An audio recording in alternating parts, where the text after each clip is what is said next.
আসসালামু আলাইকুম রহমতুল্লাহি ওবরকাতুহু। সম্মানিত দর্শক, বাংলাদেশের মানচিত্রের উপর ভারতের নজর পড়েছে। নজর পড়েছে মায়ানমারের। মায়ানমারের সঙ্গে যারা যুদ্ধ করছে বিদ্রোহী বাহিনী আরাকান আর্মি, তারাও বাংলাদেশের উপর নজর রাখছে।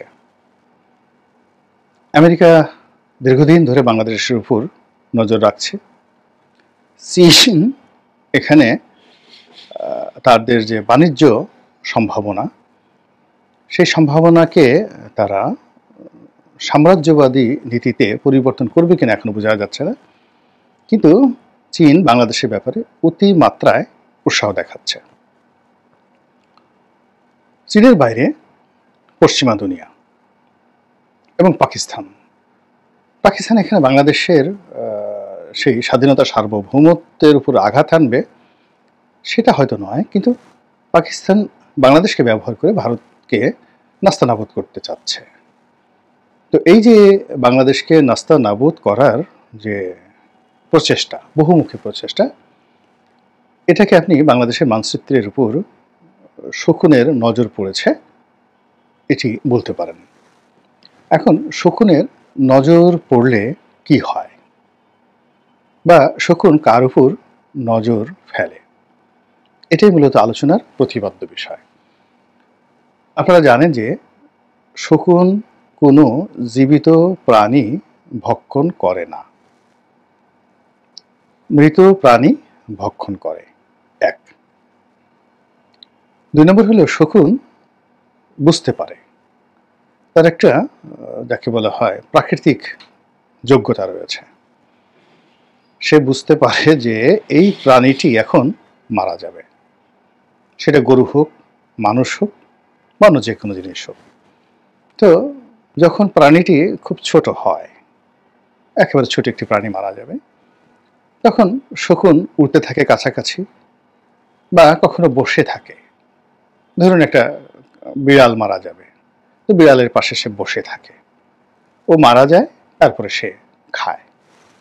কিংবা ধরুন একটা বড় হাতি মারা যাবে, এখন একটা হাতিতে একটা শকুনের পক্ষে খাওয়া সম্ভব নয়, সে তখন তারা সাউন্ড করে, সাউন্ড করার পর দেখা গেল 500-600 শকুন চলে আসে, এবং সেই হাতিটিকে কেন্দ্র করে তারা উড়তে থাকে। কখনো কখনো নিকটবর্তী কোনো গাছ সেখানে বসে থাকে, অথবা ভূমি যদি নিরাপদ হয়, আশেপাশে যদি কোনো লোকজন না থাকে, তাহলে তারা সেখানে দল বেঁধে বসে অপেক্ষা করতে থাকে। তাহলে শকুনের যে টার্গেট, শকুন খায় মৃত প্রাণী, আর দ্বিতীয়ত শকুন একটা প্রাণী কখন মারা যাবে সেটা দিনক্ষণ সময় সেটা শকুন প্রকৃতিগতভাবে বুঝতে পারে। তো বাংলাদেশের মানচিত্রের উপর যদি শকুনের নজর পড়ে থাকে, তাহলে এই যে শকুন, তো এই শকুন যারা, তারা বাংলাদেশের দুরবস্থা কিন্তু বুঝতে পেরেছে। আমরা বাংলাদেশে বসে যা বুঝতে পারিনি, বা এখনো যেটা কল্পনাও করতে পারছি না, বুঝতে পারছি না, এই বাংলাদেশকে খাওয়ার জন্য যে সকল শকুন উড়ে বেড়াচ্ছে, ঘুরে বেড়াচ্ছে, তারা টু দি পয়েন্টে বাংলাদেশের হার্ট এখন কি অবস্থায় আছে, কলিজা কি অবস্থায় আছে, হৃৎপিণ্ডের অবস্থা কি, কিডনির অবস্থা কি, চোখের যে কর্নিয়া রয়েছে, কর্নিয়ার অবস্থা কি, কতটুকু রক্ত আছে, রক্ত সঞ্চালন কেমন হচ্ছে, তারপরে পাকস্থলীর অবস্থা কি, চামড়ার অবস্থা কি, শরীরের যে মাংসপেশি সেগুলোর অবস্থা কি, কোন জায়গাতে কামড় দিলে খুব সহজে তাদের ক্ষুধা নিবারণ হবে, এই জিনিসগুলো বাংলাদেশের উপর যারা নজর রাখছে শকুন, তারা খুব ভালো করে জানেন। এখন এই শকুন কারা, এটি নিয়ে আপনার আমার আলাদা করে কোনো কিছু বলার দরকার নেই, আপনারা বুঝতে পারেন। এখানে শকুন যে শব্দটি, এটি মহাভারতের একটি শব্দ, হঠাৎ করে কিন্তু আসেনি। তো সেখানে একজন মন্ত্রী ছিলেন। আপনারা জানেন যে মহাভারতের যে যুদ্ধ, পাণ্ডব এবং কৌরবদের মধ্যে যুদ্ধ। তো পাণ্ডবরা বিজয়ী হয়েছিল, পঞ্চপাণ্ডব 5 ভাইয়ের তাদের দল জয়ী হয়েছিল, আর পরাজিত হয়েছিল কৌরবরা। তো কৌরবদের মধ্যে যে নামগুলো, যেমন একজনের নাম ছিল জটিল বীর্য। তো এই যে জটিল বীর্য যে শব্দটি, এটি যদি এখন পর্যন্ত কল্পনা করেন আপনি বুঝতে পারবেন নিশ্চয়ই ডেঞ্জারাস এলিমেন্ট। আর কৌরবদের যিনি প্রধানমন্ত্রী ছিলেন তার নাম ছিল শকুনি। তার নাম ছিল শকুনি, যিনি কৌরবদের যে রাজার শ্যালক ছিলেন। আর যে রানী গান্ধারী, সেই গান্ধারীর ভাই ছিলেন, এবং তিনি বর্তমান যে আফগানিস্তান, যেটার আদি নাম ছিল ব্যাকটেরিয়া, সেটার তিনি রাজপুত্র ছিলেন। তো সেই যে শকুনি, তার যে চক্রান্ত মহাভারতে যেভাবে বলা আছে, তিনি যেভাবে প্রতিশোধ নেওয়ার জন্য এসেছিলেন, তো সেই প্রতিশোধ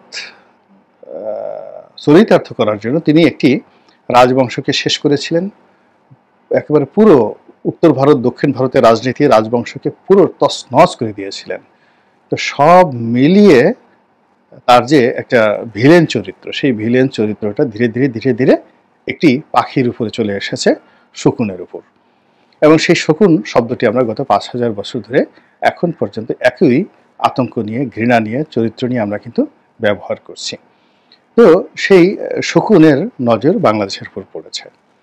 আর ইতিমধ্যে আমরা অনেক দায়িত্বপূর্ণ পদ থেকে শুনতে পাচ্ছি, বাংলাদেশের মানচিত্র নিয়ে কথা শুনতে পাচ্ছি, সংবিধান নিয়ে কথা শুনতে পাচ্ছি, ভীষণ রকম ভয়াবহ সব কথাবার্তা, সমুদ্র নিয়ে কথাবার্তা শুনতে পাচ্ছি, সেন্ট মার্টিন নিয়ে শুধু কথা না, কর্মকাণ্ড আমরা দেখতে পাচ্ছি। এরপর বাংলাদেশের আকাশ, বাংলাদেশের বাতাস লিজ দেওয়ার জন্য আমরা যে সকল কর্মকাণ্ড করছি, এর ফলে কি হলো, শকুনদের মধ্যে নিদারুণ একটা উন্মাদনা তৈরি হচ্ছে যে এই দেশের নদী নালা, খালবিল, এদেশের বনভূমি, এদেশের মানুষ, পশু পাখি, কীট পতঙ্গ সব কিছুই শকুনদের আহারের জন্য খুব দ্রুত প্রস্তুত হয়ে যাচ্ছে। আর আমরা এই পুরো বিষয়গুলোকে পর্যালোচনা না করে এক ধরনের কল্পনার শক্তি, ইলিউশন, সেই ইলিউশন নিয়ে আমরা বেঁচে আছি। আমাদেরকে জান্নাতে যেতেই হবে, আমাদেরকে 70 জন হুর পেতেই হবে, এবং নিজের জীবন যায় যাক, কিন্তু কোনো অবস্থাতেই জান্নাত নষ্ট করা যাবে না, জাহান্নামের ধারের কাছে যাওয়া যাবে না। এই চিন্তা নিয়ে, এই কল্পনা নিয়ে আমরা বর্তমান সময়টিকে অবহেলা করে, কাউন্ট না করে, আমরা আগামী দিনগুলোকে নিয়ে যে স্বপ্নের জাল বুনছি, এই স্বপ্নের জাল আমাদেরকে পঙ্গু করে দিয়েছে। অবশেষে আল্লাহ রাব্বুল আলামিন ছোট্ট একটি সূরা, সূরা আল আসরে যে জ্ঞান আমাদেরকে দিয়েছেন, যে কসম তিনি করেছেন, সেটা হলো সময়ের নামে, যে সতর্ক করেছেন সেটি হলো সময়ের নামে। সময়ের মতো অমূল্য মণিমাণিক্য রত্ন আর এই ইহজীবনে হতে পারে না। জান্নাত বলেন, জাহান্নাম বলেন, সবই সময় নির্ধারণ করে দেয়। কাজে 2025 সনে আমাদেরকে বুঝতে হবে আমাদের সীমান্তে আসলে সমস্যাটা কি, মায়ানমার সীমান্তের সমস্যাটা কি, আর ভারত সীমান্তে সমস্যাগুলো কি। আমাদের যে দুর্গম এলাকাগুলো রয়েছে, সুন্দরবন, বান্দরবন, খাগড়াছড়ি, সিলেটের কিছু অঞ্চল, তো এখানে প্রকৃত সমস্যা কি, কি ধরনের ঝুঁকি এখানে রয়েছে। আমাদের দুটো চিকেন নেক রয়েছে, একটিকে বলা হয় শিলিগুড়ি চিকেন নেক, যেটা ভারতের আন্ডারে রয়েছে, বাট ওটার ফলাফল আমাদেরকে ভোগ করতে হবে। আর বাংলাদেশে রয়েছে ফেনী চিকেন নেক। এটি আমাদের জন্য কতটা বিপত্তির কারণ। আমাদের দুটো বন্দর রয়েছে, মংলা বন্দর এবং চট্টগ্রাম বন্দর। এই বন্দরকে কেন্দ্র করে দেশি বিদেশি শকুনদের কি ধরনের মাস্টার প্ল্যান আছে। আমাদের 18 কোটি মানুষ, এই 18 কোটি মানুষের শ্রম, মেধা, যোগ্যতা, আমাদের একটা ট্রপিক্যাল ভূখণ্ড রয়েছে 55,598, এখন বেড়েছে অবশ্য। তো এই ভূখণ্ডের প্রতি ইঞ্চি মাটি উর্বর, এখানকার সমস্ত নদী নালা, এত সুপেয় পানি পৃথিবীর অন্য কোনো দেশে নেই। এগুলোর উপরে কাদের নজর পড়েছে, সেই নজর যারা অতীতে ফেলেছিল তার পরিণতি আমাদেরকে কিভাবে ভোগ করতে হয়েছে, এই জিনিসগুলো নিয়ে চিন্তা করতে হবে, ভাবনা করতে হবে এবং সেভাবে প্রস্তুতি নিতে হবে। অর্থনৈতিক প্রস্তুতি, সামরিক প্রস্তুতি, মানসিক প্রস্তুতি এবং সর্বোপরি নৈতিক প্রস্তুতি। কিন্তু আমরা সেগুলো না নিয়ে কেবল কল্পনার ফানুস তৈরি করে আকাশে বেলুন উড়িয়ে দিয়ে আমরা আকাশের ঠিকানায় চিঠি লিখে ভালো আছি, ভালো থেকো, আকাশের ঠিকানায় চিঠি লিখো, এই জনপ্রিয় গানটির মতো করে আমরা এগিয়ে চলেছি। আল্লাহ আমাদের সবাইকে হেদায়েত দান করুন এবং হেফাজত করুন। আসসালামু আলাইকুম ওয়া রাহমাতুল্লাহি ওয়া বারাকাতুহু।